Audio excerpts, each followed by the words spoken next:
कबीर साहब कहते हैं गुरु मानुष कर जानते ही, वो तो खुद परमात्मा थे ही थे, इसमें तो कोई शक नहीं, जानो चाहे ना जानो तो भगवान ही थे। लेकिन इस समय के लिए परमात्मा ने इस दास के लिए वाणी बोली थी कि अपना दास भेजूंगा, अगर उसके प्रति जैसी आपकी श्रद्धा होगी वैसा ही आप आगे जाके व्यवहार करोगे।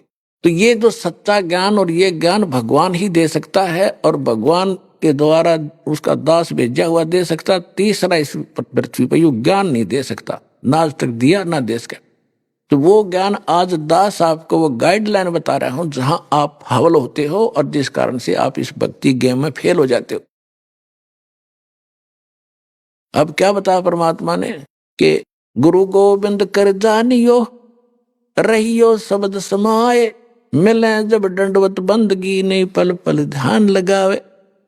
गुरु को परमात्मा मानकर चलिएगा और उनके वचन पर पालन करते रहना, उनके द्वारा दिए गए शब्द यानी नाम का सिमरण करते रहना। जब गुरु जी मिले दंडवत बंदगी नहीं, फिर भी उनको 100 बार दिन में याद करे, इस प्रकार आपकी सफलता होगी। अन्यथा जैसे माता गर्भ को रखे यत्न बनाए, हेस लगे तो छन होवे तेरी ऐसे भक्ति नसावे। ये मुश्किल से दाव लगे आपका। पहले तो ज्ञान समझ मान का कोई नहीं, जल्दी सी 100 तक खरपतवार पैदा होंगे, ये कैसे हो गया वो कैसे हो गया, ये सारी अग्रम अग्रम यो ज्ञान छोड़ दे नहीं, जब पढ़ेंगे सुने गए थे एक दिन सेट कर देगा। सारी जो हमारे अंदर जो भरा हुआ था वो अज्ञान, वो धीरे धीरे साफ हो जाएगा, उसमें समय लगता है। और फिर आपको नाम मिल गए, सतनाम मिल गया, तो सार नाम का भी परमात्मा ने आदेश दे रखा, दास को खोल दे पिटारा, खजाना खोल दिया तुम्हारे लिए। जिसके लिए ऋषि महर्षि सिर पटक कर चले गए, शरीर गाल कर चले गए, उनको ये रत्न नहीं मिला जो आज आपके ऊपर सहमत धक्के तो खिला रहा परमात्मा आपको। आप कितनी अच्छी आत्मा हो इसका आइडिया आपको नहीं हो सकता, लेकिन इस जोरी को है। लाल की कीमत वो कितना कीमती होता है। आप उन आत्माओं में से हो, गोता मारूं स्वर्ग में अर्जा पैठू पाताल, कह कबीर ढूंढता फिर अपने हीरे मोती लाल। आपके लिए भटक रहा है। परमात्मा कहते मैं रोवत हूं सृष्टि को, और ये सृष्टि रोए मोहे गरीबदास इस योग को। अब समझ नहीं सकता कोई, ये तो भगवान भगवान करते। पर्वत पर्वत में फिरा कारण अपने राम, राम जैसे संत मिले जिन सारे सब काम यहां सरेंगे। मोक्ष भी आपका होगा, कंप्लीट मंत्र मिलेंगे, और पूरा घर में भी सुख, शरीर में भी सुख, और जहाज में बैठ के जाओगे। ये सत्कर्म मान लेना, जब लगे रहे तो नियमित रहना।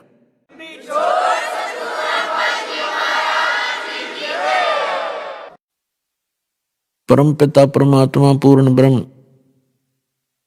सर्व सृष्टि रचनहार कबीर परमेश्वर जी की असीम रजा से आप सभी पुण्यात्माएं सत्संग सुनने के लिए उपस्थित हुए। सत्संग सुनने को उन्हीं पुण्यात्माओं को मिलता है जिनके ऊपर परमात्मा की एक विशेष रजा होती।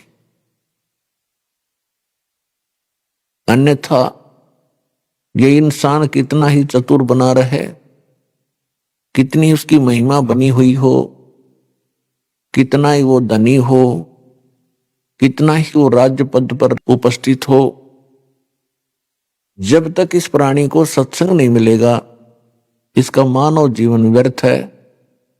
तब तक ये केवल अपना पूर्व जन्म के किए हुए पुण्य और पापों का भोग ही भोग रहा होता है।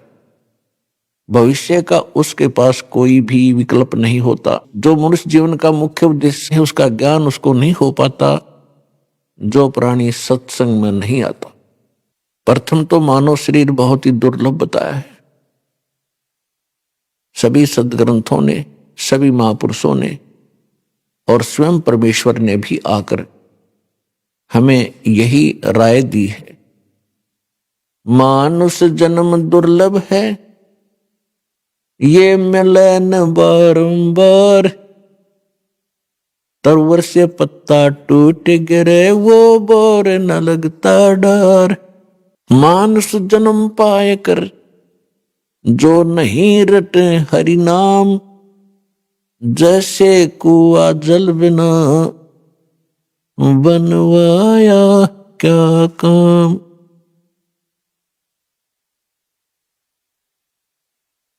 बिन उपदेश अचंभ है, ये क्यों जीवत हैं प्राण। भक्ति बिना कहाँ ठोर है, ये नर नाही पाषाण। अगम निगम को खोज ले, बुद्धि विवेक विचार। उदय अस्त का राज मिले, तो बिन नाम बेगार। पृथ्वीपति चकवे गए, जिनके चक्र चलंत। ये रावण श्री के कौन गिणे, ऐसे गए अनंत। सर्व सोने की लंका थी, वो रावण से रणधीरम। एक पलक में राज बिराजी, जम के पड़े जंजीरम। परमपिता परमात्मा अपने बच्चों को इस काल के जाल से निकालने के लिए, यथार्थ ज्ञान बताने के लिए वो स्वयं ही यहां आते हैं।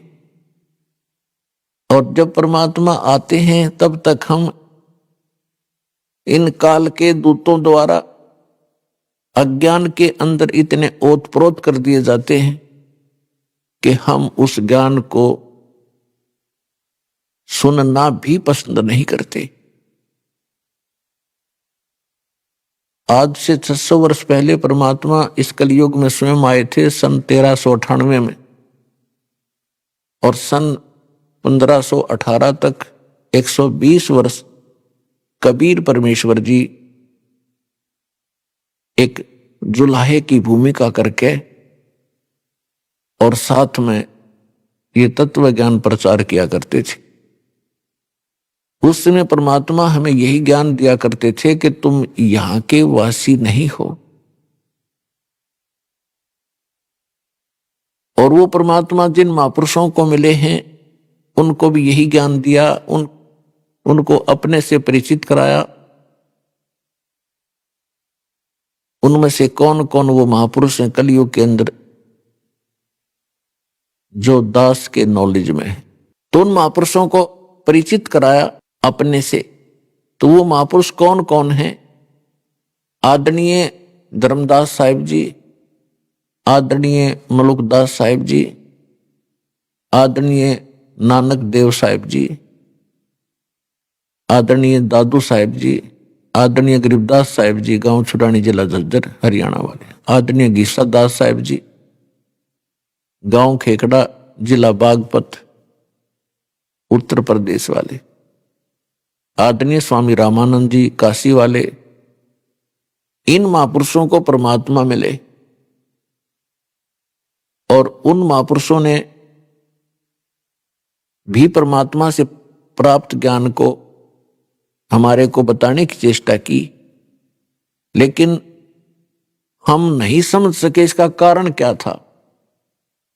जब परमात्मा आकर स्वयं 120 वर्ष तक हमें यही ज्ञान देते रहे, गली गली में जाकर, गांव गांव में प्रकट होकर, एक समय हजारों जगह प्रकट हो जाते थे भगवान, और वहां जाकर अपने बच्चों को ज्ञान सुनाते समझाते थे। अब परमात्मा के अंदर इतनी पावर है, हमारे बहुत से काम तो उनके दर्शन मात्र से ही सिद्ध होने लग जाते हैं। कुछ ऐसे उनकी वाणी मुख कमल से निकलती है, उससे हमारे बहुत से पाप नरम हो जाते हैं, कम हो जाते हैं, न्यून हो जाते हैं। और परमात्मा इसी उद्देश्य से यहां भटकते रहते हैं कि कभी तो इनको अकल आवेगी, कभी तो मुझे पहचानेंगे। अब तो इन्होंने काल की माया की भांग पी रखी है। ये भांग उतरेगी जब इनके समझ में आवेगी कि हम कहां पड़े हैं, हम क्या कर रहे हैं, हमने करना क्या चाहिए था। जैसे एक शराबी शराब पी के बाहर पड़ा था गंद में, कुर्डियों पे, कूड़ा करकट में, उसको उठाने की चेष्टा करते हैं, धूप के अंदर पड़ा था, पसीना आया हुआ, रेत लिपटा हुआ, उसको उठाने की चेष्टा करते हैं कि उठ ले भैया, यहां मत लेट, बहुत बुरा स्थान पर पड़ा है तू। तो वो कहता है छेड़ा मत, मौज हो रही है। तो वो दशा आज आपकी और हमारी है। हम अपने घर को छोड़कर यहां करोड़ियों पाके गिर गए और यहां काल की भांग पी के हम इसमें मस्त हो गए, अब मौज हो रही है। यह मौज नाम की चीज नहीं, आपका भूल और ये नशा है। कबीर ये माया अटपटी, सब गट आण अड़ी, किस किस को समझाऊं या कुएं भांग पड़ी। तो परमात्मा इस भांग को उतारने के लिए आया करते थे। अपनी प्यारी आत्माओं को भी अपने से परिचित कराकर उनकी भी सेवा दी उनको कि तुम भी समझाओ अपने बहन भाइयों को, शायद इनकी भांग उतर जाए और ये पहचान ले मेरे को। पुणात्माओं, कितने दयालु है वो दाता।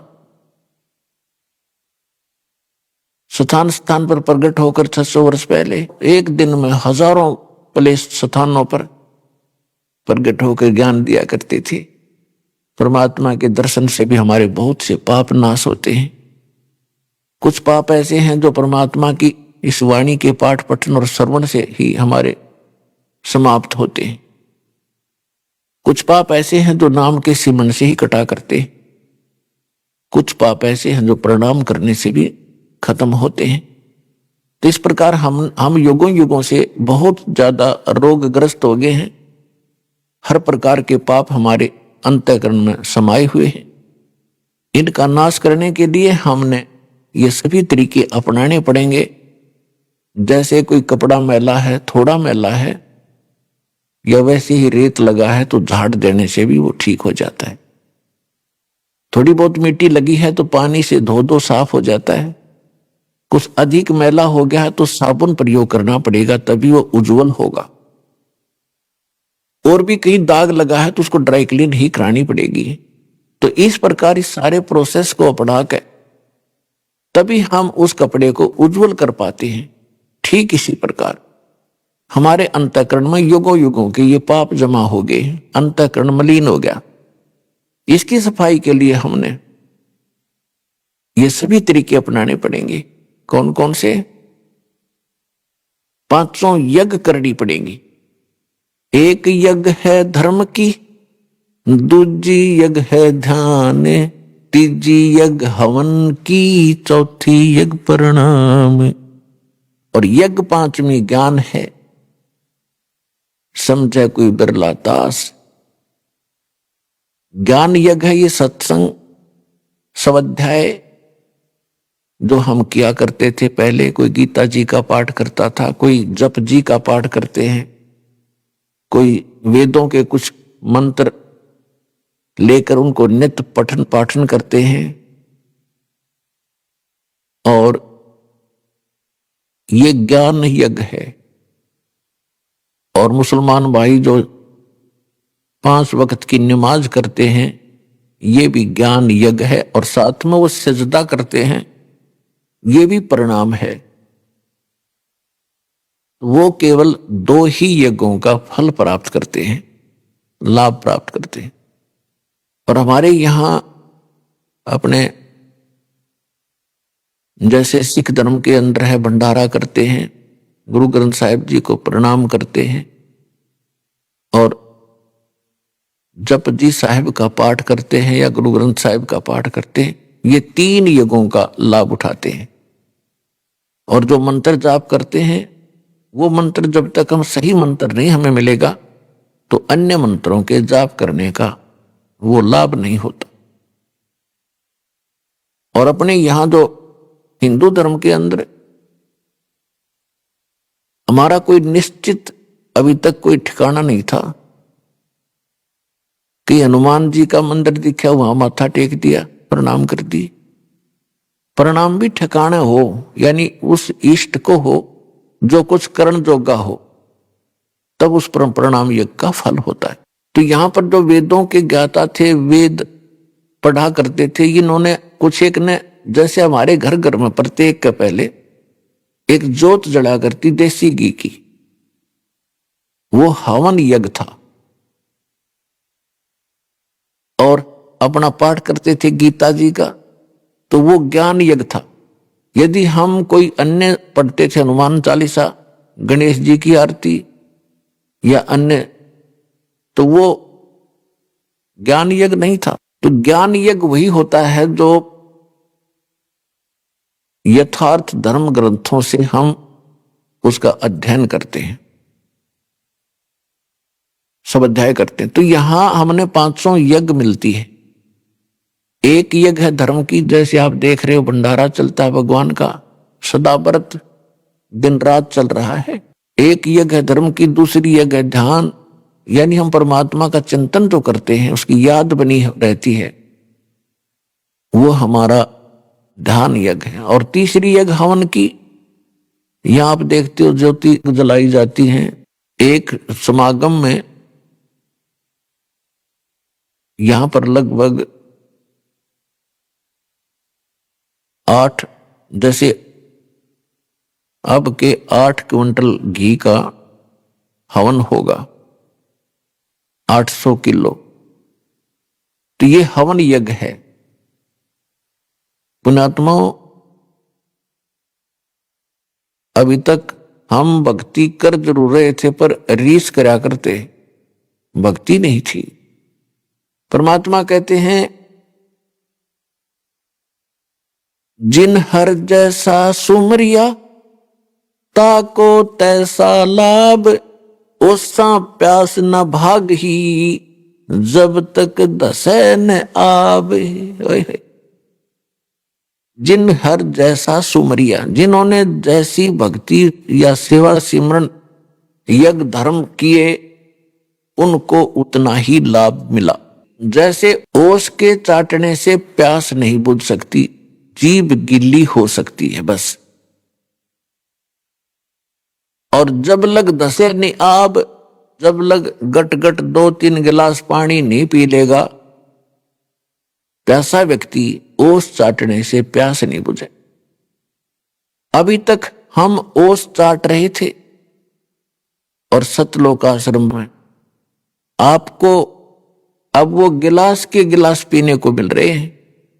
आप इतनी भक्ति और धर्म कर रहे हो, अब आत्मा की युगों युगों की प्यास बुझेगी। आप भक्ति धन से परिपूर्ण हो जाओगे, आपके बच्चे सुखी होंगे, आपका शरीर स्वस्थ होगा, आपके हर प्रकार के संकट जो आपके ऊपर आने हैं वो नहीं आने देगा भगवान, उनको टालेगा। इसलिए भगवान की खोज करते हैं हम। लेकिन वो करेगा किसके लिए? परमात्मा उनके लिए करेगा जो समर्पित होंगे और एक कबीर परमात्मा के अतिरिक्त आपके स्वप्न में भी किसी अन्य देवी देवता के बारे में ये इच्छा व्यक्त ना हो कि ये मुझे लाभ दे, मैं इससे कुछ मांगू, तब आपको ये लाभ मिलेगा। आप मंत्र करते हो इन्हीं देवताओं के, ये इनकी पूजा साधना नहीं, इनसे कोई डिमांड नहीं करनी, नहीं तो आपकी भक्ति हीन होनी शुरू हो जाएगी, क्योंकि आप पहले से इनके कर्जवान हो। और ये साधना मजदूरी करके जो प्रथम मंत्र आपको दिया, इनकी आप ऋण चुकाते रहो, इनसे कुछ मत मांगो। आप मांगो अपने समर्थ दाता से, कबीर भगवान से, और आपको वो अपने कोटे से देता रहेगा और उधर से आपका कर्ज उतरता रहेगा। तो उसको पति भरता कहते हैं, जो अपने पति के अतिरिक्त अन्य किसी पुरुष की इच्छा सपने में ना करे। बाकी ये नहीं कि किसी पुरुषों से नफरत करे पतिव्रता, नहीं, आदर सबका करती है, लेकिन जो पति वाली भावना उसकी पति के अतिरिक्त दूसरे में हो ही नहीं सकती, तो उसको पति भरता कहते। तो यहां परमात्मा कहते हैं, जब आप जी मेरे प्रति उस पति भरता पद पर आ जाओगे, फिर आपके पाप कर्म रूपी कोई कांटा आपको हानि नहीं कर पाओगा। क्या बताते हैं? जैसे पतिव्रता जमी पर जो जो धर है पांव, समर्थ झाड़ू देत है ना काटा लग जावे।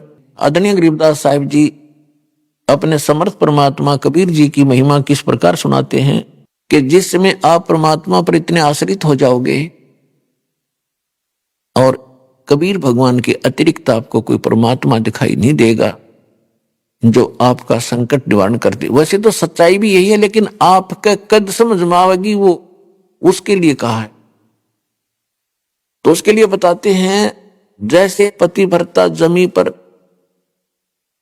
जो धर है पांव, यानी वो पुण्यात्मा समर्पित कबीर भगवान पे और सच्चे इस नाम का जाप करते हुए अपने जीवन रूपी सफर में जब वो चलती है, समर्थ कबीर परमात्मा आपके जीवन के सफर में उन सभी कांटों को पहले निकालना बहारना शुरू कर देता है जो पाप के कारण आपको हानि करने वाले थे, ताकि मेरी प्यारी आत्मा को वो पाप रूपी कांटा कोई हानि ना करते। समर्थ झाड़ू देत है ना कांटा लग जाए। तो यहां इस सतलोक आश्रम में आपको वो पांचों यज्ञ प्राप्त होती हैं। एक यज्ञ है धर्म की, आप यहां भंडारा चलता है। पुण्यात्माओं, पुराने समय में हम सुना करते थे, क्योंकि पहले लोग इतने अपराधी नहीं बने थे जिसे हम आज बन गए।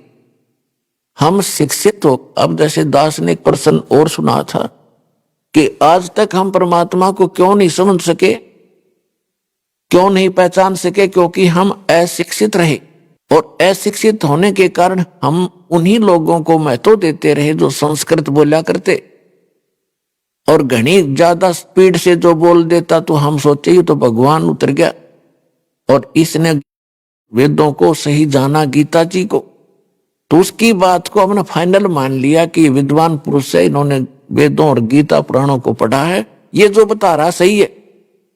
और परमात्मा आया करते वो आपकी भाषा में बोला करते, सिंपल लैंग्वेज में, और वो हमारे समझ में नहीं आई। ये तो कबीर है, धानक है, जुलाहा है, शूद्र है, ये वेद गीता को पढ़ नहीं सकता, क्योंकि ब्राह्मण लोग ही वेद और गीता और सदग्रंथों को और संस्कृत के पढ़ने के अधिकारी थे वो उस समय। तो परमात्मा नहीं चाहता था हमें शिक्षित बनाना। क्यों नहीं चाहते थे? क्योंकि इसमें सबसे ज्यादा दोष है शिक्षा के अंदर। क्या दोष आ गया? हम छोटी मोटी नौकरियां प्राप्त कर ली, छोटे मोटे पद प्राप्त हो गए, बड़े से छोटे बड़े कोई पद प्राप्त हुए, अहंकारी हो गए, अप टू डेट अप्लातून बनकर चालें। हम भूल गए भगवान को, साइंटिस्ट बन के हम परमात्मा से दूर हो गए, डॉक्टर बन के कहते मैं दवाई देता हूं, औषधि देता हूं, इससे ठीक होते। पुण्यात्माओं, परमात्मा ने ये विष आपको अब खिलाना अनिवार्य समझा था, नहीं तो पहले भी शिक्षित कर देते, आपको क्या दिक्कत थी। लेकिन आपके अंदर से भगवान दूर हो जाता। अब ये 5505 वर्ष वाला समय आ गया। 1997 में कलयुग 5505 बीत गया, और उसके बाद आप देख रहे हो ये वैज्ञानिक तरक्की। मोबाइल फोन नहीं थे पहले, ये मोबाइल फोन बनवाए। टेलीविजन नहीं थे, ये जो आजकल जैसे इलेक्ट्रॉनिक मीडिया इतना ज्यादा बनवा दिया, इंटरनेट, यूट्यूब, इतना तहलका मचवा दिया दाता ने। पहले तो इसमें बकवाद भर रखी है इस यूट्यूब और इन वेबसाइटों पर। अब इसके अंदर परमात्मा का ज्ञान भरा जाओगा। घर बैठे बच्चे उसको पढ़ेंगे, सुनेंगे, समझेंगे और पहचान कर भगवान को भाग्य आएंगे। यदि पहले परमात्मा शिक्षित कर भी देता